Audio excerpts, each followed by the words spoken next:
This is known as the chip spread, or sometimes known as the Ferguson spread. The chip spread or Ferguson spread is extremely easy to do.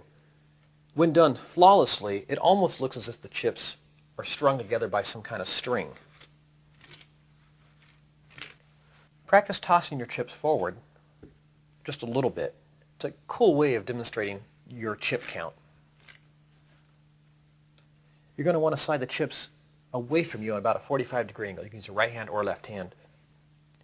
When holding the chips, you're going to hold the bottom with these two fingers, your middle and ring finger, and your thumb in the back. And you're going to slide the whole entire stack as a block. I'm using about 10 or 12 chips right now. When you slide forward, slide with the chips being held at the bottom. The top ones are not being held at all. They're going to slide with the bottom chips just through static traction. And you get a nice, even, smooth spread.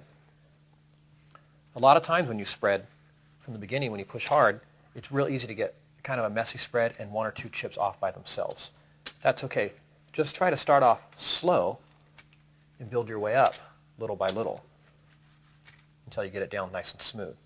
Now, picking back up the chips is kind of the secret. I'm using these two fingers. My ring finger and my middle finger is kind of a shovel. As I slide along here, the chips just kind of right themselves all up, kind of like dominoes. When picking the chips up with these two fingers, you know you're doing it right if you go along quickly and the edge of these fingers kind of feel like they're burning a bit on the felt. You kind of develop a touch where you do it pretty effortlessly. You don't really notice it, but at first, I do remember when I first did it, when digging in, it really does give it a little bit of a burn. After doing the chip spread or Ferguson spread, there's an additional cool move you can do. It's called the sweep.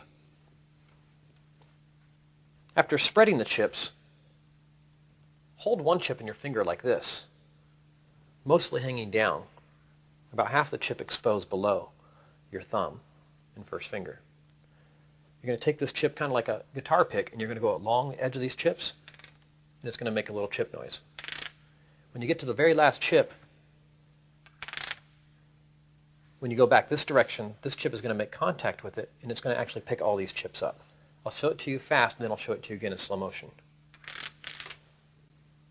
Slow motion.